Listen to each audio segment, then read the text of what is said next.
Satnam Shri Waheguru Sahib ji.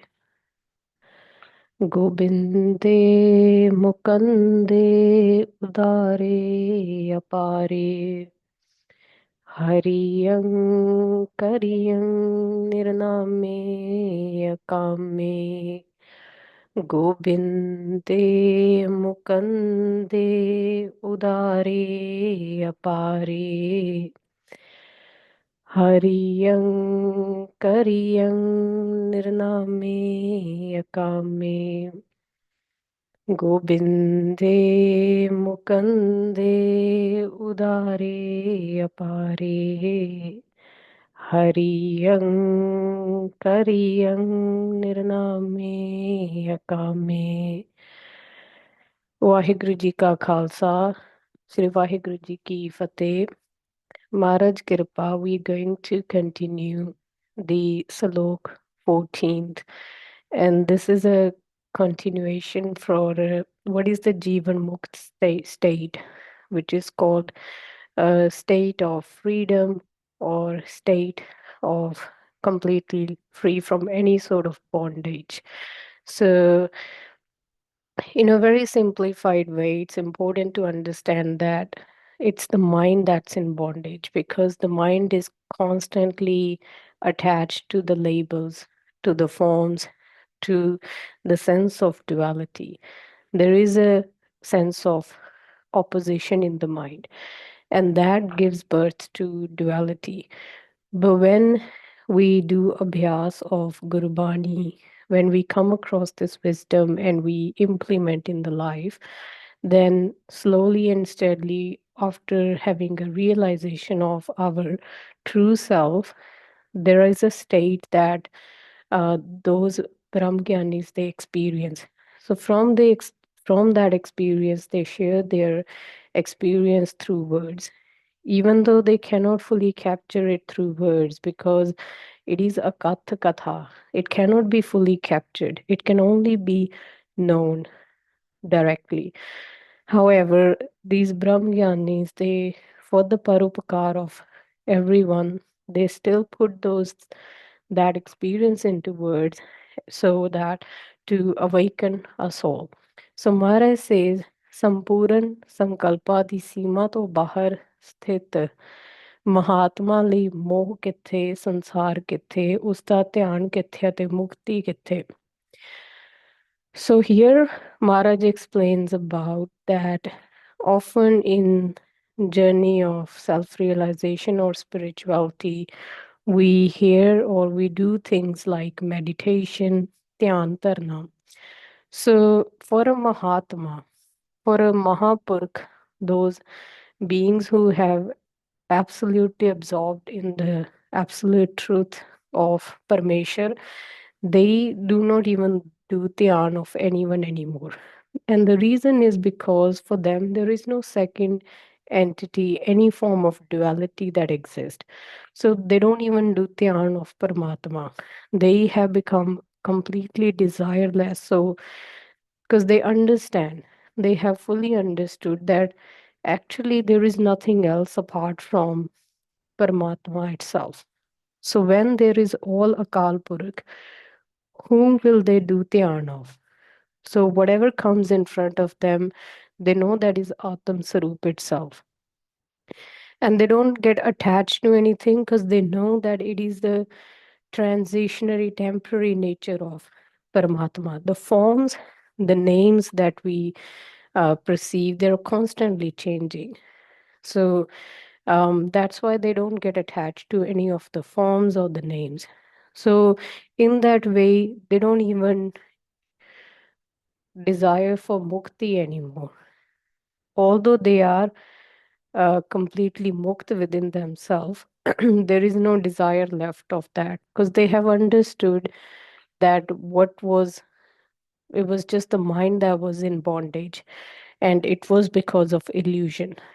So, arthat usali, so for those beings, all these, the world stops to exist because they are still in their Atam Sarup and all they know is Atma only.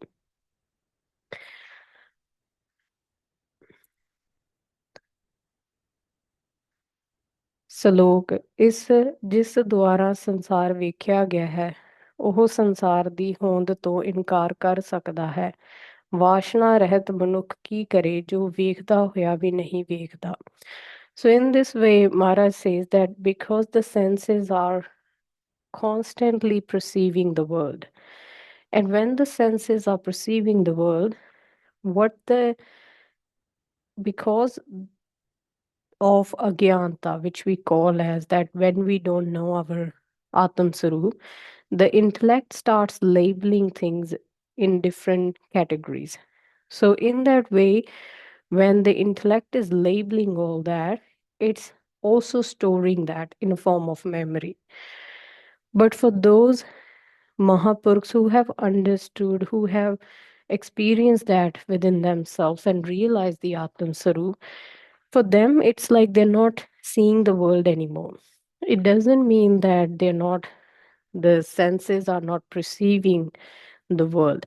It just means that the ability to do constant chintan. Now you will notice that the mind has a tendency to overthink. It likes to think about one thing and then goes on into another thing. So that's what Gurbani says, that first of all, it's important to do chintan of Akal Purakh. And the reason why Gurbani says this is so that to change the impressions of the mind. When the mind is constantly thinking about so many things, it doesn't become still. But the moment when the mind is doing chintan of only one thing, then it becomes still and it becomes easier to have that realization of Atam Sarup. So, in that way, Mara says those human beings who are completely free from many desires, जो वेखदा होया भी नहीं वेखदा, means the senses are no longer perceiving the information in the same way. Whatever comes in front of them, they just simply go about with that. They don't do constant chintan of those things because they know that there is nothing apart from the Akal Purakh, from this consciousness that has taken so many forms. So there is no point of for them to even think about this world anymore. ਸਲੋਕ ਜਿਸ ਦੁਆਰਾ ਪਰਮਾਤਮਾ ਵੇਖਿਆ ਗਿਆ ਹੈ ਉਹ ਚਿੰਤਨ ਕਰੇ ਕਿ ਮੈਂ ਬ੍ਰਹਮ ਹਾਂ। ਜੋ ਨਿਰਵਿਚਾਰ ਹੈ ਦੂਜੇ ਨੂੰ ਵੇਖਦਾ ਹੀ ਨਹੀਂ, ਉਹ ਕਿਸ ਦਾ ਚਿੰਤਨ ਕਰੇ। So after doing abhyas, they have first, like the guru gives instruction to the mind, that first of all start seeing Paramatma, the Ik Jyot of Paramatma in everyone. And that's how the abhyas is encouraged to start. So instead of seeing your family, friends, everyone within yourself, the abhyas, the practice goes by that you see Ik Akal Purukh in everyone. And that's again to help to remove the duality from the mind.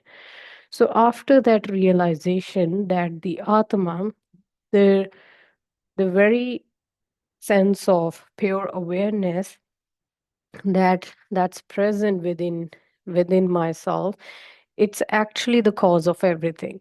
So everything just appears like that movie on a screen. So in that way, there is no second entity left. It's just like that vast open space, open sky, and everything is just passing through in front of that. So in that way, ਕੋਈ ਵਿਚਾਰ ਉਸ ਵਿੱਚ ਪ੍ਰਵੇਸ਼ ਹੀ ਨਹੀਂ ਕਰ ਸਕਦਾ, means when there is no constant remembering left of anything, then there is no point of overthinking that's remain there. And that's how the thoughtless state is experienced.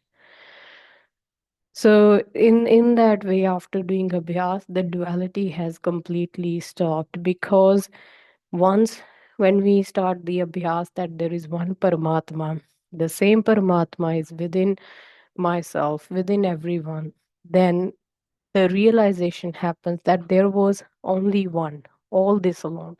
And Gurbani, that's what talks over and over about that the ਇੱਕ ਜੋਤ of ਪਰਮਾਤਮਾ ਸਲੋਕ ਜਿਸ ਦੁਆਰਾ ਸਵੈ ਵਿੱਚ ਵਿਖੇਪ ਵੇਖਿਆ ਗਿਆ ਹੈ ਉਹ ਨਿਸ਼ਚੇ ਹੀ ਚਿੱਤ ਦਾ ਨਿਰੋਧ ਕਰਦਾ ਹੈ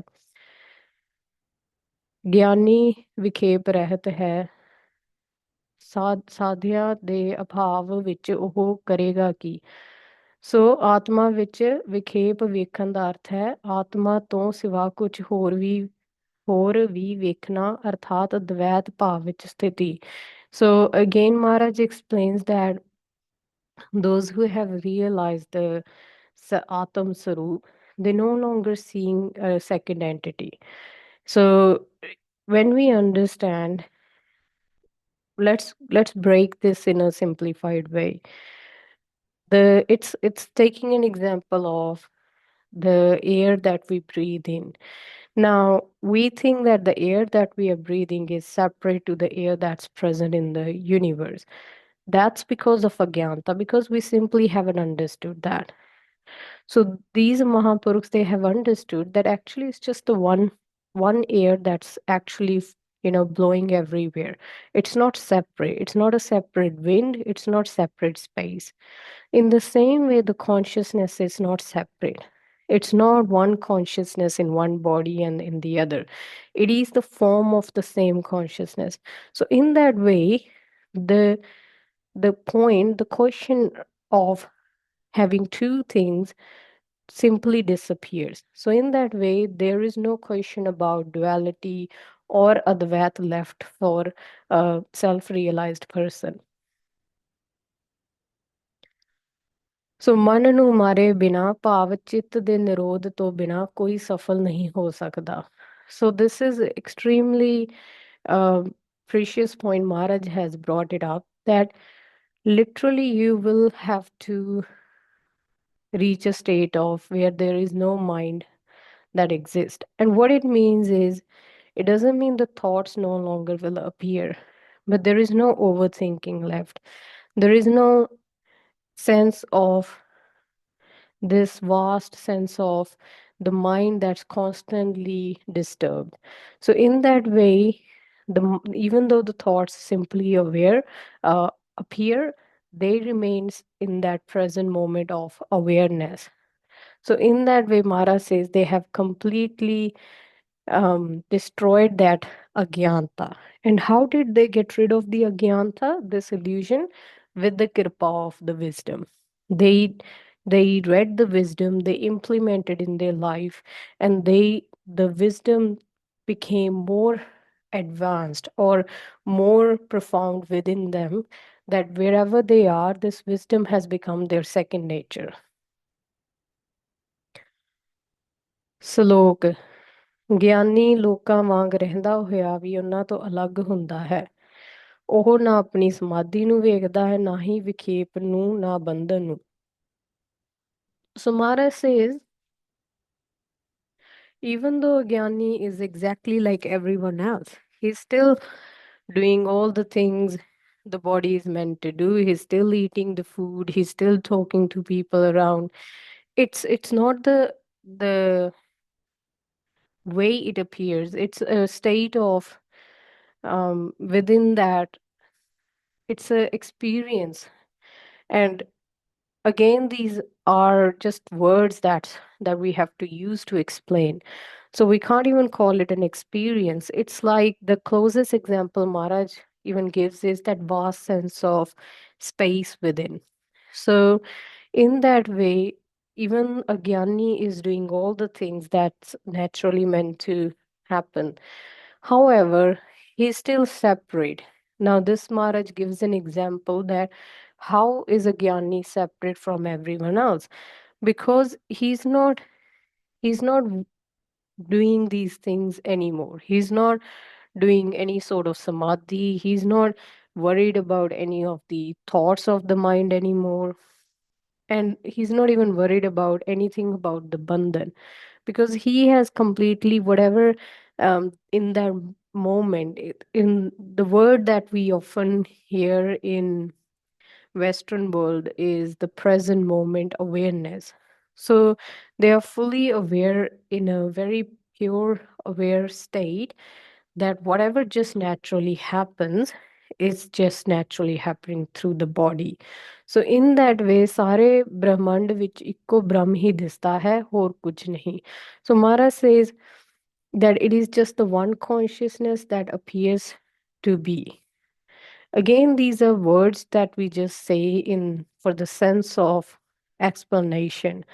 However, the implementation and then the surrender of that wisdom to Guru is extremely important. Otherwise, it can give birth to a lot of home. And in Akal Ustad Maharaj actually explains, gives very beautiful pangati that helps to eradicate home even after understanding this wisdom or even after self realization. Maharaj clearly explains that how many people have actually come and gone, and it's just countless. So there is no point of even having ankar from the self realization. So the Brahmgyani normally continues their everyday life, but like that lotus flower that's still detached. It is present in the water, however, it remains nirlep. It remains unattached at the same time. ਉਸਦੀ ਆਪਣੀ ਕੁਝ ਵੀ ਕਰਨ ਦੀ ਇੱਛਾ ਨਹੀਂ ਹੁੰਦੀ. So for a Brahmgyani, they have no absolute desire left within themselves. Whatever happens naturally, according to it's called like a Sahaj Subai. In that very moment, whatever happens, they do it. So it's that's why sometimes for some Brahmgyani, um, it becomes it might be hard to even recognize them because they don't have a natural pattern. Unless some Brahmgyanis choose to do prachar, that's a different thing because they are even doing in Sahaj Sabai. That's their nature that has become. Some Brahmgyani, we will see that there are still some in India as well who stay in their own place unless someone approaches them, then they will talk or they will share.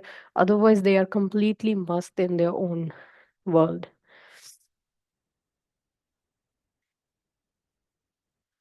Salok, ਜੋ ਤ੍ਰਿਪਤ ਵਾਸ਼ਨਾ ਰਹਿਤ ਗਿਆਨੀ ਹੋਂਦ ਅਨਹੋਂਦ ਤੋਂ ਪਰੇ ਹੈ ਲੋਕਾਂ ਦੀਆਂ ਨਜ਼ਰਾਂ ਵਿੱਚ ਕਰਦਾ ਦਿਸਦਾ ਹੋਇਆ ਵੀ ਕੁਝ ਨਹੀਂ ਕਰਦਾ. So Maharaj is explaining that that person who has become completely content within himself is has attained a desireless state. It's he doesn't think about the concept of Paramatma as well anymore, even though he appears to be doing things physically, is actually not with doing anything within himself. And the reason is because he has understood that it is just the nature playing its part. It's simply the nature that's playing through. So he just remains as this vast awareness and everything is just appearing in it.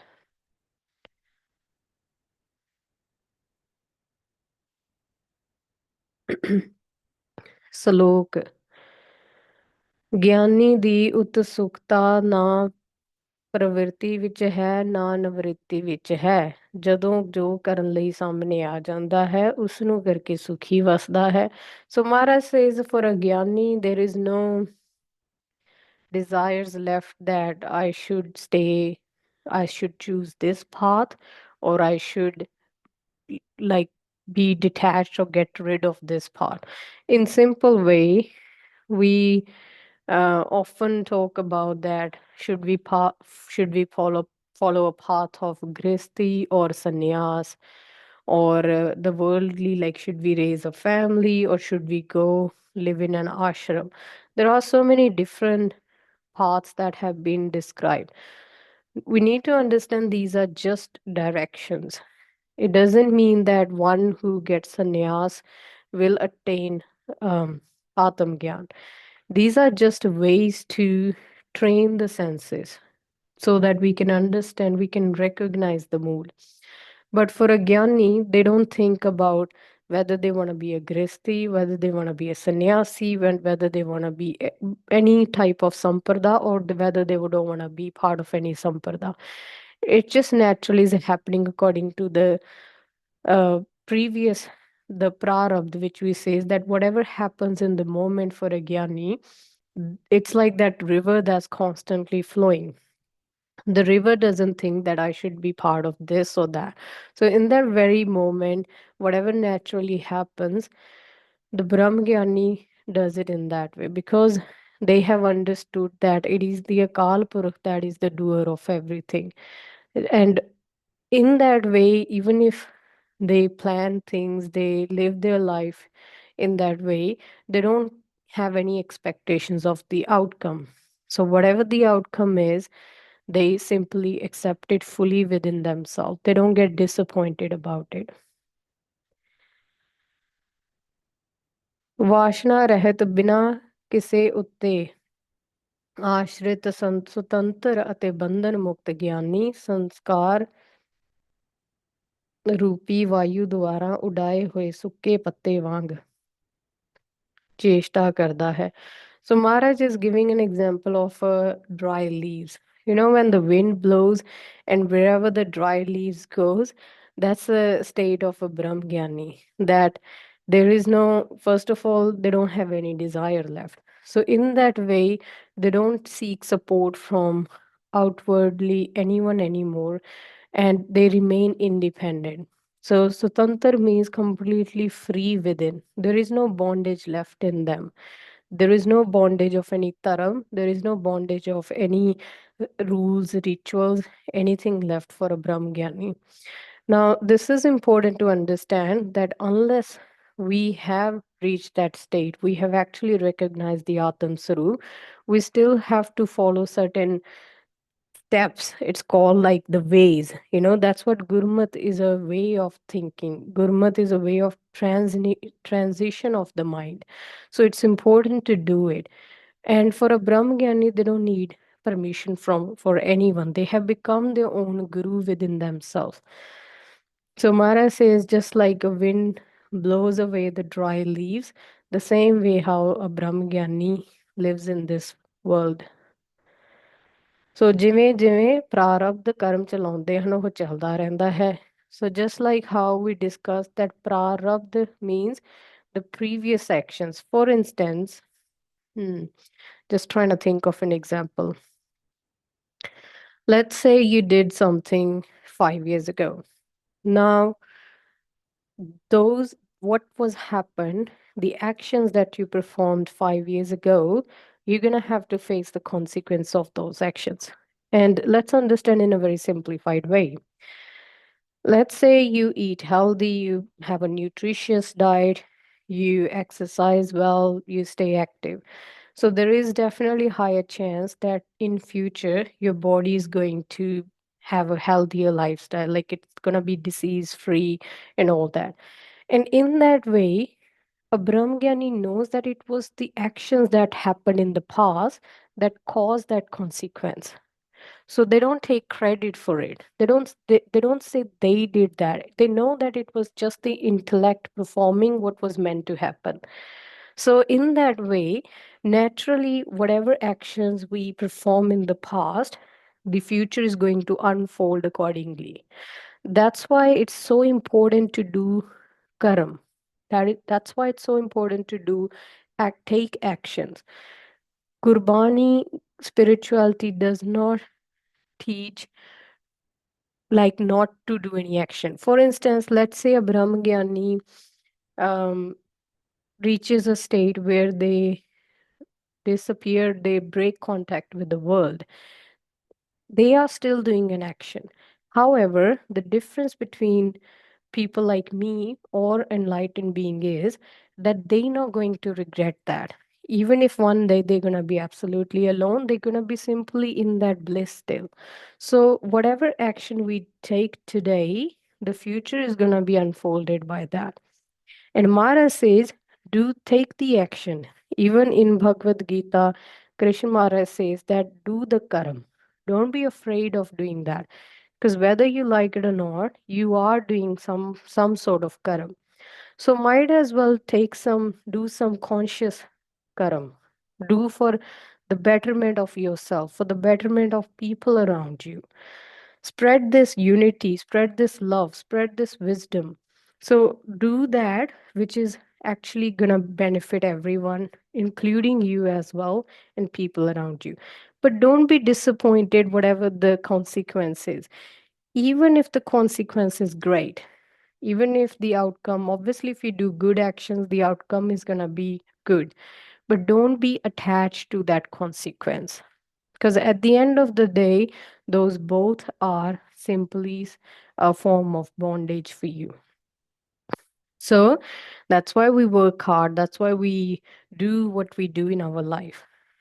One of the things we can reflect upon after this class is, what are the actions that I did the whole day today? And then surrender it to a Kalpurk. Know that it was the hukam playing through you, and that's simply what's happening. And then be okay with whatever the consequence is.